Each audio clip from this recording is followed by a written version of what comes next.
Hiroshi Shinchan से बोलता है, शिनचैन जल्दी करो, स्कूल को लेट हो जाओगे। फिर शिनचैन बोलता है, पापा आज मेरा स्कूल जाने का बिल्कुल मन नहीं है। शिनचैन की मॉम शिनचैन से कहती है, तुम ठीक तो हो? शिनचैन बोलता है, मैं बिल्कुल ठीक हूँ मम्मा, और एक स्माइल के साथ स्कूल चला जाता है। फिर कज़ामा बोलता है, शिनचैन आज इतना क्वाइट क्यों है? तभी नैनी बोलती है, पता नहीं कुछ अजीब लग रहा है। फिर तभी शिनचैन बोलता है, तुम लोग हमेशा मेरे फ्रेंड्स रहोगे ना? फिर कज़ामा बोलता है, ये कैसा सवाल है? फिर सब हंसने लगते हैं, हा हा हा। फिर शिनचैन स्कूल से लौट आता है और कहता है, मम्मा मैं आ गया। शिनचैन की मॉम बोलती है, चलो शिनचैन आज शॉपिंग मॉल चलते हैं। शिनचैन फिर खुश हो जाता है, कहता है मुझे चोकोबी का बड़ा पैक चाहिए। शिनचैन, हिमावारी और उसकी मॉम मॉल में पहुंच जाते हैं। तभी उसकी मामा कहती है, हम पहुंच गए। फिर शिनचैन की मॉम शिनचैन से कहती है, शिनचैन तुम हिमावारी का ध्यान देना, मैं अभी आई शॉपिंग करके। फिर शिनचैन अपनी मॉम से कहता है, ठीक है मम्मा, मैं हिमावारी का ध्यान रखूंगा। शिनचैन की मॉम फिर शॉपिंग करने चले जाती है। शिनचैन की मॉम कहती है, क्या मस्त कलेक्शन है, थोड़ा और देख लेती हूँ। फिर शिनचैन की नज़र टॉय शॉप पर पड़ती है। वो कहता है, वाह कितने मस्त एक्शन कॉमिक टॉयज है।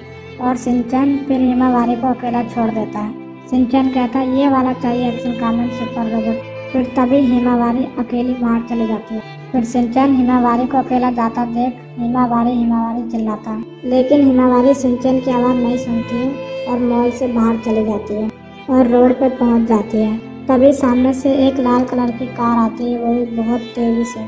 गाड़ी वाला अपनी गाड़ी इतनी तेज चला रहा था कि वो सामने बच्ची को देखकर ब्रेक नहीं लगा पाता। फिर तभी उसी वक्त शिनचैन दौड़ा दौड़ा आता है और हिमावारी को धक्का दे देता है और खुद गाड़ी के सामने आ जाता है। और फिर उसी वक्त शिनचैन का बहुत बुरी तरीके से एक्सीडेंट हो जाता है और फिर सब लोगों की भीड़ लग चुकी होती है। तभी शिनचैन की मॉम मॉल से बाहर आ जाती है और हिमावारी शिनचैन को ढूंढने लग जाती है। फिर उसको बीच रोड पे भीड़ दिखाई देती है। वो बोलती है, ये भीड़, यहाँ क्या हुआ? फिर वो शिनचैन और हिमावारी का नाम लेते लेते भीड़ की ओर दौड़ पड़ती है। फिर वो शिनचैन को देखती है, शिनचैन से बोलती है, मेरे बच्चे ऐसा क्यों हुआ? और फिर बहुत ज़्यादा रोने लग जाती है। फिर शिनचैन, मेरे बच्चे उठ जाओ बेटा, प्लीज़ उठ जाओ, ऐसा कहने लगती है। फिर शिनचैन की मम्मी हिमावारी से बोलती है, हिमावारी कुछ नहीं होगा, तुम्हारे भाई को कुछ नहीं होगा। और उसी वक्त हिमावारी भी बहुत ज़्यादा रोने लग जाती है। फिर वहाँ पे एक आदमी आता है और कहता है, कोई एम्बुलेंस को कॉल करो, जल्दी करो। फिर थोड़ी देर में एम्बुलेंस वहाँ पहुँच जाती है। फिर शिनचैन को स्ट्रेचर पर लेटाया जाता है और एम्बुलेंस की गाड़ी में रखा जाता है। फिर शिनचैन की मॉम कहती है शिनचैन से, मैं तुम्हें कुछ नहीं होने दूंगी, प्लीज़ आंखें खोल दो बेटा।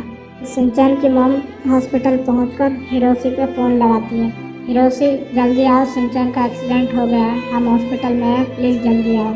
हिरोशी ये बुरी खबर सुन के बहुत ज़्यादा घबरा जाता है और कहता है, मिसाइल नहीं, शिनचैन मैं अभी आ रहा हूँ। और ऐसा कहते कहते वो ऑफिस से बाहर चला जाता है और फिर हॉस्पिटल के लिए दौड़ लगाकर निकल जाता है। फिर कुछ ही देर में वो हॉस्पिटल पहुँच जाता है, जहाँ उसे मिसाइल गले लगाकर रोने लगती है और कहती है, हिरोशी शिनचैन वो। फिर उसी वक्त डॉक्टर इमरजेंसी रूम से बाहर आता है और सच बताने के लिए तैयार है। फिर डॉक्टर बहुत दुखी मन से बोलता है, मुझे माफ़ कीजिए, हम शिनचैन को नहीं बचा पाए, बहुत देर हो चुकी थी। फिर शिनचैन के मॉम और डैड अंदर चले जाते हैं इमरजेंसी रूम में शिनचैन को देखने के लिए और वहाँ दोनों बैठ के उसके सामने रोने लगते हैं। फिर शिनचैन के मॉम और डैड रोते रोते कहते हैं, मेरा शिनचैन उठ जा बेटा। फिर तभी शिनचैन के मॉम और डैड उसे अलविदा करते हैं। फिर शिनचैन का फ्यूनरल मनाया जाता है, जिसमें कासुकाबे के सारे सोसाइटी के लोग आ रखे होते हैं और शिनचैन के सारे फ्रेंड्स भी आ रखे होते हैं और सब बहुत ज़्यादा दुखी हो रखे होते हैं। और जो शिनचैन के दोस्त थे वो सब के सब रो रहे थे, शिनचैन को याद कर रहे होते हैं। फिर शिनचैन के मॉम डैड कहते हैं, हमारा प्यारा शिनचैन हमेशा हमारे साथ रहेगा। कज़ामा शिनचैन का बेस्ट फ्रेंड था। कज़ामा शिनचैन के चले जाने के बाद बहुत ज़्यादा अकेला महसूस करता है। कज़ामा बोलता है रोते रोते, तुम बहुत परेशान करते थे शिनचैन, लेकिन तुम्हारे बिना सब कुछ बोरिंग है। शिनचैन के मॉम डैड कहते हैं, शिनचैन हम तुम्हें कभी नहीं भूलेंगे। और ये स्टोरी यहीं ख़त्म होती है। अगर आपको ये वीडियो अच्छा लगा तो प्लीज़ लाइक कर देना और हमारे चैनल को सब्सक्राइब कर देना। हम आपके लिए ऐसी और इंटरेस्टिंग स्टोरीज लाते रहेंगे। तो तब तक के लिए बाय बाय।